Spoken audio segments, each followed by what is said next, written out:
First, Zack Snyder said he was done and the SnyderVerse was over. Then the people at Netflix said, yeah, sure, we'd love to continue the SnyderVerse and make DC content. And now Zack Snyder says, I want to continue the DC SnyderVerse for Netflix. Thus, the never-ending cycle continues.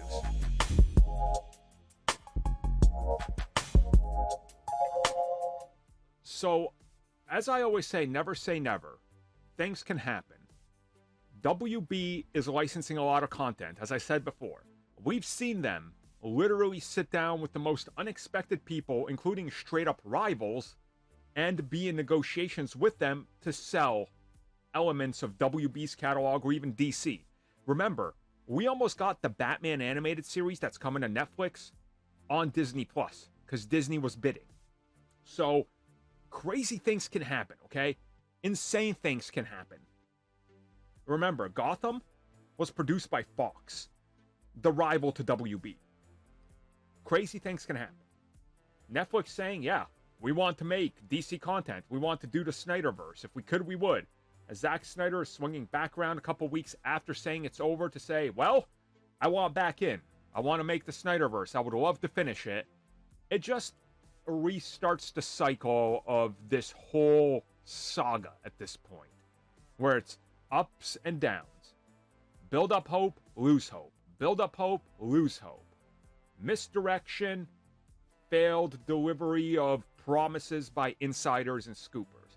And this is leading to that high again, where now everybody's like, well, it's happening, we're rebounding, to the point where we're already hearing next year there's going to be a major announcement. The same thing we've talked about every year for the last like 6.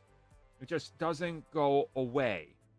And it's unfortunate that this just keeps cycling back around to this same thing, and nobody seems to want to move on from it. And I get it from Zack Snyder's point of view.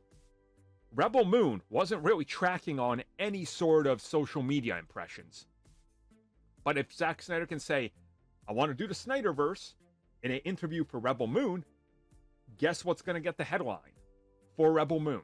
Zack Snyder talking about the SnyderVerse and Rebel Moon. And then you see the numbers spike up.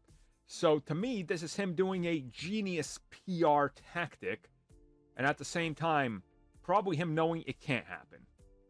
But I guess shoot for the stars here and play with misdirection and small lies and see what happens. So, you know, they're playing their cards, and they're playing them good. I will say that. They're doing this very smart by playing to his fan base. But at this point, how many years can we go through this? And when Netflix doesn't do it, when Zack Snyder in a couple years goes, well, yeah, they didn't even really try, Netflix becomes the enemy. And we're back here again.